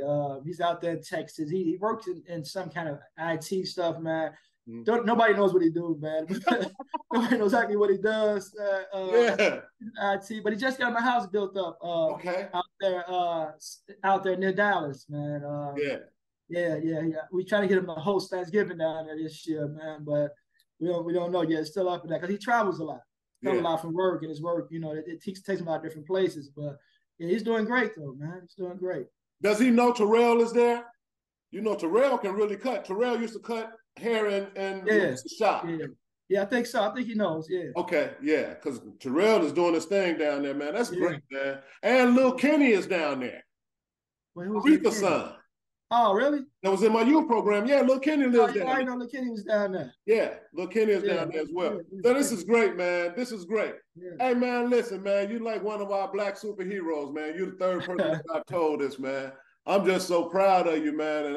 And I know that we're not done. We have much, much greater things to come, bro. And I'm just looking forward to it. Hey, just pivoting a little bit. What type of things do you read? Oh man, it's now I'm thinking about so most of my research is in suicidal behavior. So that's why I kind of like when all my reading, like everything goes. I don't really read for just my pleasure and my downtime too much anymore. You know, looking at suicidal behavior research is it's tough. You know, it's tough, it's heavy. I mean it's needed, you know, but it's really heavy. But if I do read, I'll read, autobiographies every now and then. Such as? Well, I know the last one I think I read was Michelle Obama's book. Okay. Was she really from Parkway? Yeah. Oh, wow. Yeah. We're talking, see, today's audience might know Parkway as O-Block. Yeah. So Michelle Obama is really from O-Block. Yeah. That sounds funny just saying it, but continue. Yeah, it does. Yeah, but I'll oftentimes go into like different little books, like I'll even still oftentimes reading Malcolm X biography and things like that. My go-to book that I'll read, I'm not gonna read it straight through, but like 48 Laws of Power. Yeah. Like it's certain, like certain situations I'll read certain laws, and it'll just kind of like, just kind of like it's motivation, or kind of like more so like a guide or a map, like, all right, this is why I'm doing this. Okay, this is important. So it's just little stuff like that. I don't read as much as I used to. Yeah. For pleasure, and I'm not taking any courses, so I'm not forced to read anything now. So most of my reading is just about the suicidal behavior research among Black men. Yeah. So you'd be surprised to know that most of the guests that we've had on this platform, because the interviews are basically organized the same way, right? We always work from an agenda, and at some point I'll always ask, what our guests are reading, and you'd be surprised how many of our guests actually say the 48 Laws of Power. Oh, really? Yeah. A lot of them say that. So speaking of which, you don't have a lot of time to read because you're coming up toward the end of obtaining your PhD and everything, and you'll have it in less than a year now, right? Somewhat, yeah. Yeah.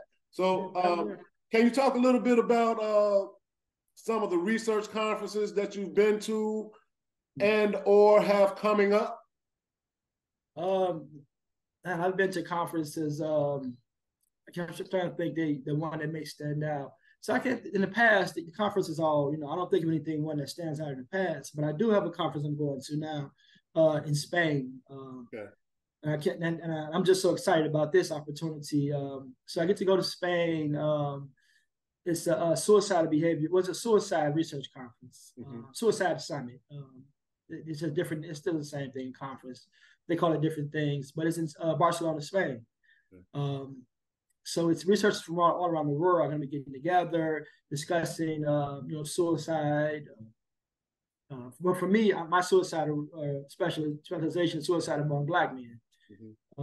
Get to go there, network, maybe learn some different prevention strategies, learn some different research that I don't know now. I think the opportunity for me is just so dope, because again, like it's like you said, I'm just a project kid, man. Now I'm going to be in Spain, informing the world about Black men's suicidal behavior. So it's just like it's just dope as just to have this experience, and sometimes it's just it's surreal when you think about it. Sometimes though, like, man, like I was a project kid. I was supposed to be in jail or dead.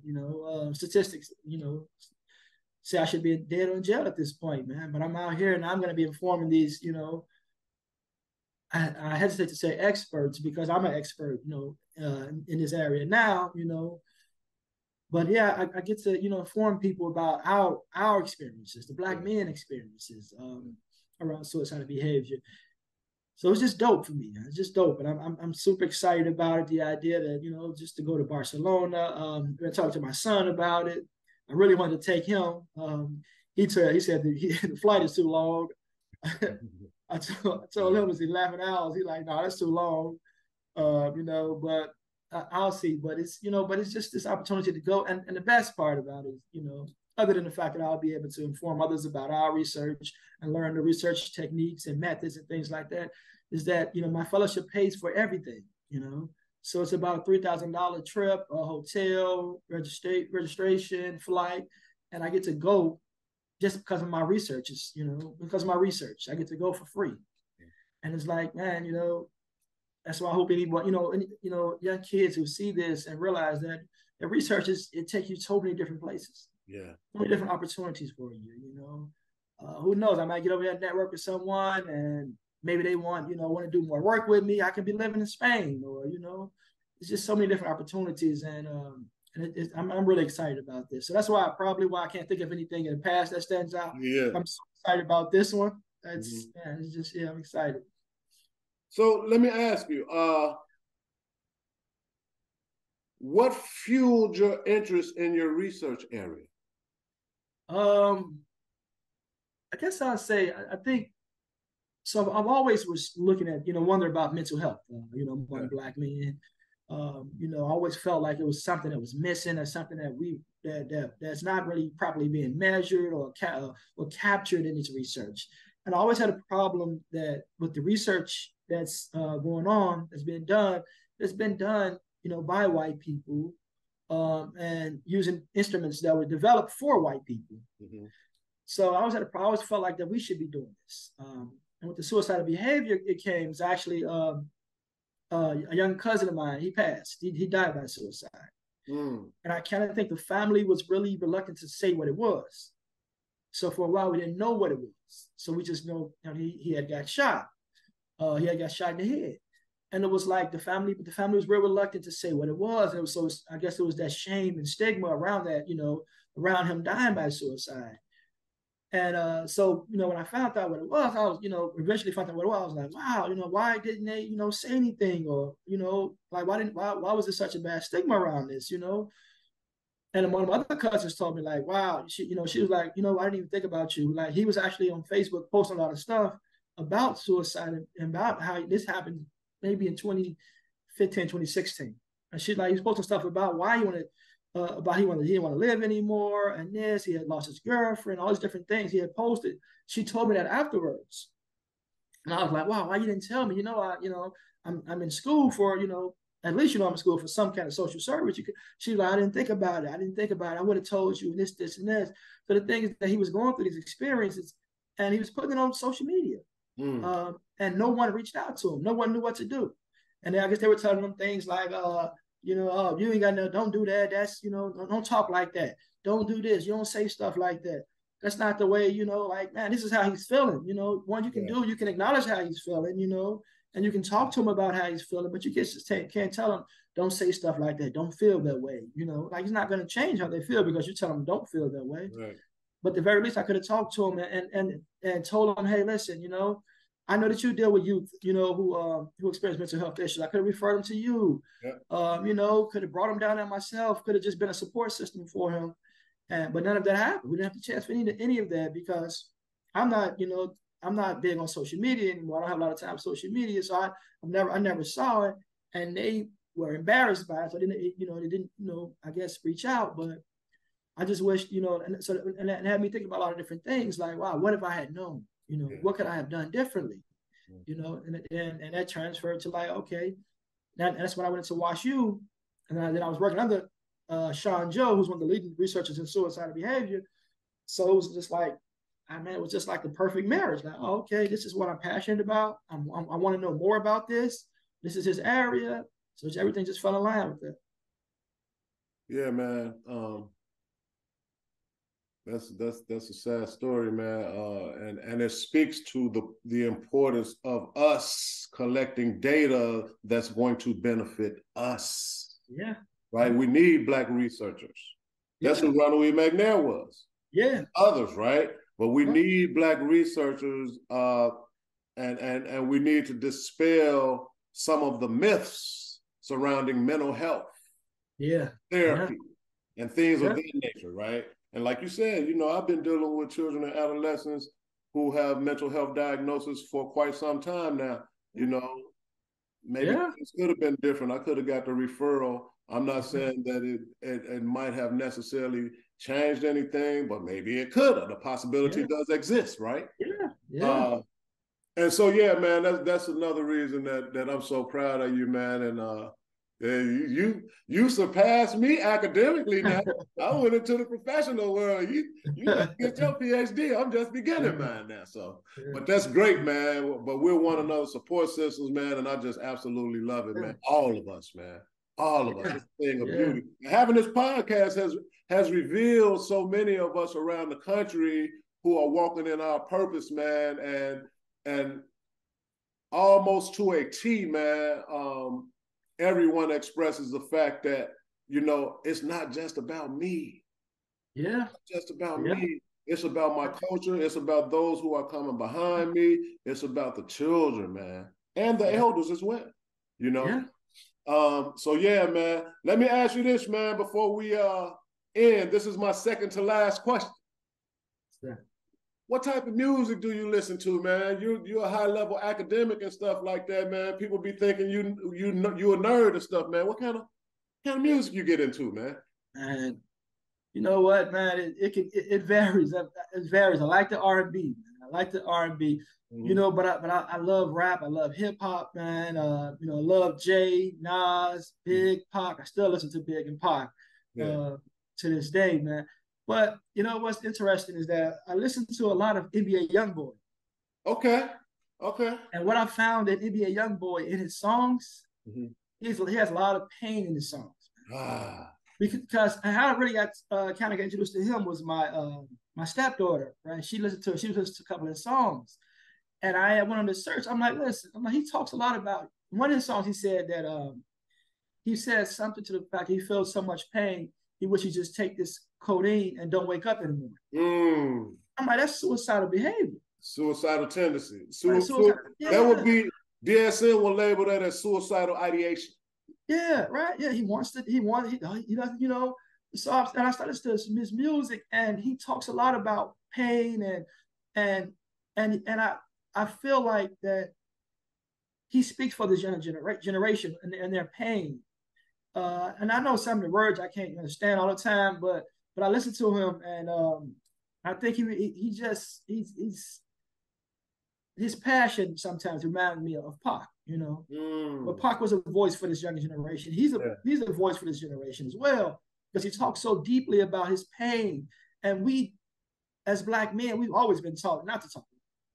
Like, hey, man, don't worry about that. You know what I'm saying? It's man up. Man up. As a man, like, you ain't supposed to be sitting talking about you wish you was dead. Be a man about it. And that's how we've been taught. Right. He's really talking about his hurt. One of the songs he talks about how he misses mama. He wants his mama to wish his mama to be there for him, not his grandmother, but his mama. He talks about a lot of different things. He talks about real pain. Yeah, and it just really resonated with me, because I'm like, man, that's where I'm at right now. I really want to go deeper in my thought process and things like that. And even with talking to some of the young brothers, they'll say they feel what he said, but it's hard for them to connect that with with how they really feel. They're like, man, I feel them on here, but you ask them about it in person, they'll be like, nah, but so I think he can be kind of like not him, but his music can be like kind of like a bridge for therapy. G Herbo has began to address therapy and mental health in his music as well. Okay. He's began to do that as well. And that is really important, man, because, we have so many pains, like you were speaking of, that, they largely go unaddressed because, like you said, sometimes there are people in our culture who just tell you, like, don't feel like that or man up. Like that's a solution, right? Yeah, man, I really appreciate that, man. I really appreciate that. And it's so important, man, the work that you're doing, because just simply by virtue of the people that you're associated with, the people that you grew up with, and the people who are your support system, there will definitely be more eyes, that will be open, right? In this particular area, right? Because it's a difficult conversation to have. Let's just keep it real, right? It's a difficult conversation to have, but when you have people like yourself and others who are researching in this area, and you come from humble beginnings, like we just discussed during this interview, people can already relate to you, and they won't mind relating to you on that level, right? Yeah. So hopefully we can open more eyes, man. So finally, man, we get to the last section, man, which is called Bring Some Weed. I got a story to tell, and I don't even smoke, right? In this section, we'll forward our guests to tell a story of their choice, no matter what it is. It could be something that's heartfelt, a tearjerker, just a highlight, during their life or whatever, man. But now is the time that we're going to afford you to tell a story of your choice. Okay. Yeah. So I think this is a pivotal point in my life. I was at Northeastern. I was doing I had applied for the McNair program. I was waiting to hear a decision about the McNair program. But in the meantime, I didn't want to be where I was at. I told you I was working at the Hilton, and it felt like a prison. I knew I didn't want to be there, but so I applied to work at the railroad. A buddy of mine worked at the railroad. He said he had been there 6 years. He's making $100,000 a year. He's doing all this overtime, and he's just making money hand over foot. I'm like, okay, cool. That sounds dope. I'm making about 69. You said I can make 100. So I ended up I applied for McNair. They rejected me. The railroad, I got to get the interview, get the physical, everything. Everything. I got my data orientation, everything. Everything is done. And I was talking to at the time my wife about this, and then she was like, yeah, well, that railroad job could be better for the family, and this, and this. I'm like, yeah, because the McNair program was my, I felt like that was my, for me at that time, it was a measure if I'm going to go forward with this, with school still or not. Because McNair was the linchpad to everything, research related. And I didn't get in. So, I explained, we had a deep talk about it. We had arguments about it and everything. I was like, man, you know what? I'm like, man, forget. I'm just going to try to go to school part-time maybe and work at the railroad, things like that. And the job I had at the railroad, I would have to be just, I wasn't going to drive. I'm going to be conductor. I'm the guy who sits and looks out and make sure, like you see something out there and ahead, you let the conductor know, or, you call anything in.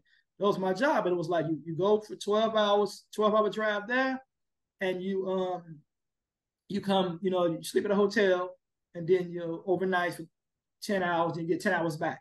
Okay. And you'll be on call all the time. It was just, the money was going to be great. I was like, yeah. But I thought about that, like, I remember talking to my sister. I was like, man, I'll be on the train. I'll be on the train for 12 hours, just looking at nothing. You can't read a book, can't look at your phone, anything. But anyway, once I didn't get to the McNair program, I was like, all right, maybe I just better go ahead and take this railroad job. This is what I'm going to do. So I remember I went to the barbershop, using the barbershop, and I was like, I'm like, yeah, I ain't get in, man. And I don't know if you remember what you said. You was like, what you mean you didn't get in? I was like, I didn't get in, man. So I said, that's it. You're like, man, this program was created for you. This program was created for you. How you just gonna let them take what's created for you? You let them take it. I'm like, man, what you want me to do, man? I can't, you know what I'm saying? They didn't accept me, man. You mean to go ahead and snap? You was like, man, you better go do what you gotta do to get in the program, man. Call Jesse Jackson to call what we gotta do. Get in the program, man. How you gonna sit here and let them take this from you? Right. So I'm like, what? I'm like, hey, man, I don't know what, I don't know what's wrong with Rob, man, but I'm out of here. I left, I'm like, man, because he was really passionate about it. Like, man, this belonged to you. It was designed for you. It was created from a black man. You gave me history of McNair. But I'm like, man, listen, man, they didn't accept me, man. I'm going to the crib, man. I'm like, man, but it bothered me, though. You know what I'm saying? Hearing that, like, it bothered me. It started eating at me. Like, man, like, nah, yeah, am I, you know what I'm saying? Am I being a punk, man? I think I told you from 220. yeah. So I'm like, man, you know what? Then another thing, I think maybe about a week later, I had about a week later, I had watched this movie. I watched Wolf of Wall Street, right? And I felt like, you know what I'm saying, it was the same speech you gave me. He was telling the guy, he was like, man, listen, are you a sheep or a wolf, man? You know what I'm saying? What you gonna be? You know what I'm saying? And I'm like, damn, man, I can hear you, you know what I'm saying, still saying the same thing. I'm like, man, I at least got to fight for it. I'm like, man, right, I at least got to fight for it, man. I ended up writing the director, the former director of McNair, the current director, and my department chair. Like, hey, listen, this is, and what I said, because I remember what you told me. You was like, who got in? And I was like, man, I don't know who got in. You like, we'll find out who got in. So I'm like, hey, listen, I think that, my application, was pretty great, this, and this. And I do want to see who didn't get in, who didn't get in. I mean, who did get in. And when I found out that there were white students that got in. It's a minority program. There were white students that got in. And I didn't know at the time, but I'm writing like, hey, listen, I feel like I should be in this program, and I want to know if I didn't get in, I'll be interested to see the makeup of who got in, because this is a program designed for minorities. I guess, I don't know, whatever happened. They had a few conversations, and I talked to the director of the McNair program, called me in, and was like, yeah, we really loved your application. We just didn't have enough funding. We want to fund everybody. So like, how about this right here? How about you? I'm going to let you in the program, but I'm going to fight, make sure you get equal funding as everybody else.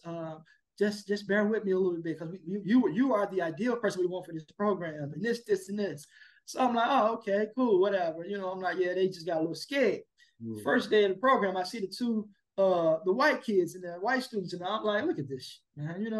Like, y'all finna just sit me down. I was finna just be a punk and sit down and go sit on a train somewhere for 12 hours a day, 10 hours back, and that was my life. And that would have been my life, man.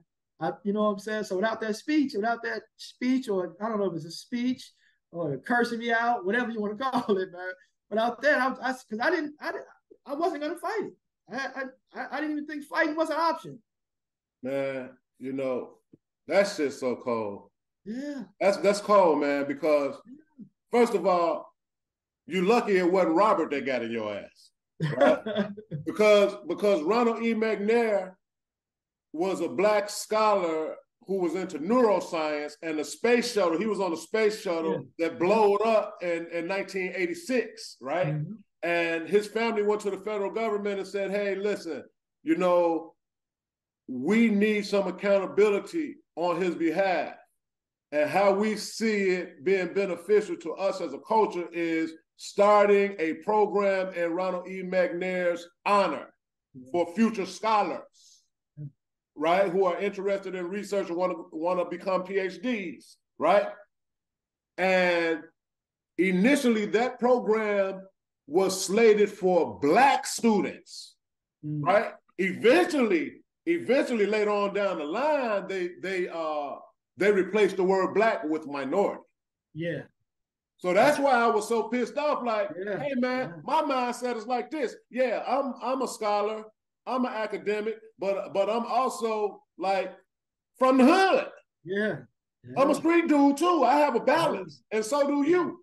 And I'm just like, man, ain't no way you finna sit here and let these people just walk over you like that and take this opportunity from you. And then what about the young people that's coming behind you who want to become McNair scholars, and you didn't stand up? So they're just moving further along with their agenda because you was one of the ones that didn't stand up. You could do 20. You've been fighting all your life. Yeah, I remember you hit that point too. You like, what about people who come under you? What about people who come under you? And I was like, yeah, man. And then, now look, man. So hey, man, I'm just so happy. What a great fucking story. I didn't know you felt like that, man. I was just happy to see you get in. I just want the best for you, bro. I was pissed at you at first. And I left the barbershop. I was pissed. I'm like, man, what this man, I'm like, man, I know what you're talking about, man. What you want me to do, man? They didn't accept me, man. That's all I can do, Like, man, and that's it. But you know what? We were pissed at our uncles who was trying to give us game early in our life. Yeah. But we still loved them. And then we found out that game they was trying to give us, that was lifelong game. Oh, yeah, definitely. It was the delivery a lot of times, right? Yeah. It wasn't the content of the message, it was the delivery. Because they're so in your face and aggressive, but that's just our way of letting one another know. I'm serious. Yeah. Because you and I had never had any type of interaction like that before. No. So you had to know this man got are you losing his mind or he's serious? at my first thought, I was like, man, what is this dude talking about? He don't know, man. They said no. They said no, man. Like what I'm supposed to do. But I never. But see, I think that was my first lesson in understanding how how to interact in academia. Because I think I was a little bit timid. I didn't really understand. I'm like, okay, well, if they say no, then that's it. If they don't give me this, then okay, that's it. Instead of, what I'm saying? But that taught me, that lesson, taught me how to, like, hey, listen, I want this. This is what I want. And it carried me on all my negotiations through these different schools. I was never intimidated by these schools ever again. Yeah. I don't care all these people in these schools ever again. Because I felt like, man, this is mine. Yeah. This is mine. But that taught me that lesson, though. From that point, and what I learned from that is that, like, man, these people ain't they're not better than me. No, they're not. They're not better than me. That matter of fact, I'm a hustler. I'm a hustler. I know how to get what I want. Yeah. And that's what they don't have. So in a sense, like, man, I'm at an advantage.